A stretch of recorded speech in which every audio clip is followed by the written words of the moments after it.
Hello everybody, welcome back to the channel. In today's video, we're going to be continuing our full action Bible reading. So we're going to go back to this stuff. So this is going to be Dagger in the Night. This is based on 2nd Chronicles. This is chapter 24, verse 17 through 27, as well as 2nd Kings of chapter 12. So let's go ahead and jump in this. It says, under the guidance of Jehoiada, the high priest Joash destroys the temple of Baal and leads his people back to worship God. The house of God is repaired, and for years Judah prospers. But when Jehoiada dies, Joash is too weak to stand up under pressure of those who want to turn him away from God. So finally, Jehoiada's son, Zechariah, goes to the king. King Joash, I speak to you as my father would speak. You and your people are forsaking God. Judah will be destroyed unless you stop them. So under the pressure of the people trying to turn them away from God, and back to the false idols like Baal and things, he falls under that pressure. He cripples. So without Jehoiada, there to, support him and to help him and to guide him, he starts to, stumble a little bit. He starts to give in to the people. And he's telling them, he's like, listen, if you don't stop this, you will feel the wrath of God. It will be destroyed unless you stop these people and turn them back towards God. As soon as Zechariah leaves, Joash's advisors give their advice. Zechariah, see, this is how he falls under pressure. They fill his head full of nonsense and he believes them. Zechariah is a troublemaker. He should be put to death before he turns all of Judah against you. You're right. Stir up the people so they will get rid of him. And so Joash, who was once a good king, as we always see, we saw this with Saul, we saw this with Solomon, it happens to many kings, who was once a good king, just as we do, because, we may be a good person or a good Christian, and then we kind of listen to the devil and his antics, and we fall into that evil. He listens to evil advice. Zechariah, son of the man who had saved Joash's life, is stoned to death by a mob, and soon his prophecy of disaster comes true. So then they stone him to death. So he died for his faith. He died for God.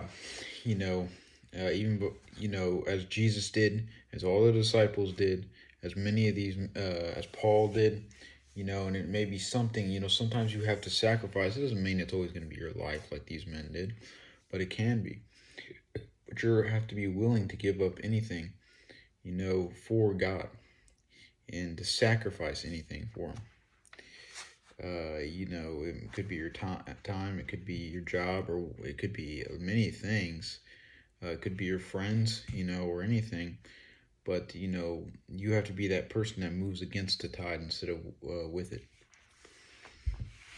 And Zechariah did that.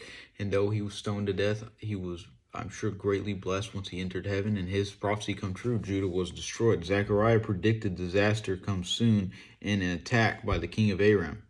During the attack, Joash is wounded and his evil advisors are killed. In an attempt to save Jerusalem, Joash tries to buy off the enemy. His wound is too serious for him to leave the palace, so he sends a messenger. Gifts from the Lord, King Joash of Judah. These are all the riches we have in our temple. He asks that you accept them and leave Jerusalem in peace. Tell your king I accept his offer.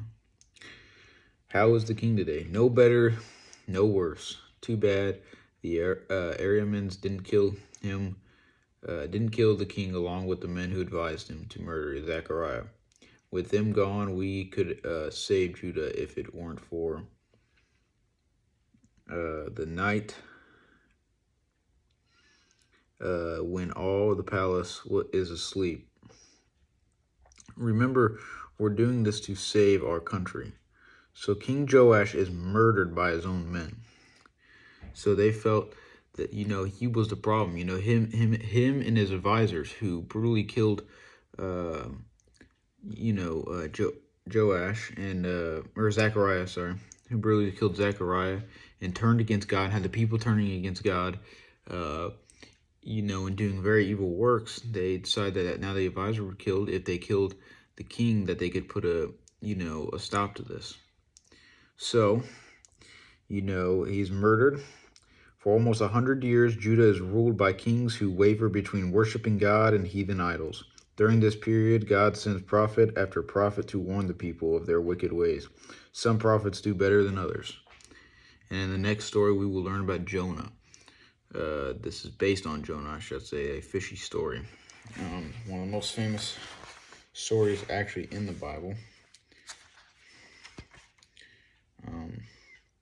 We shall get into that next week. Thank you guys for watching. As always, take it easy, and God bless.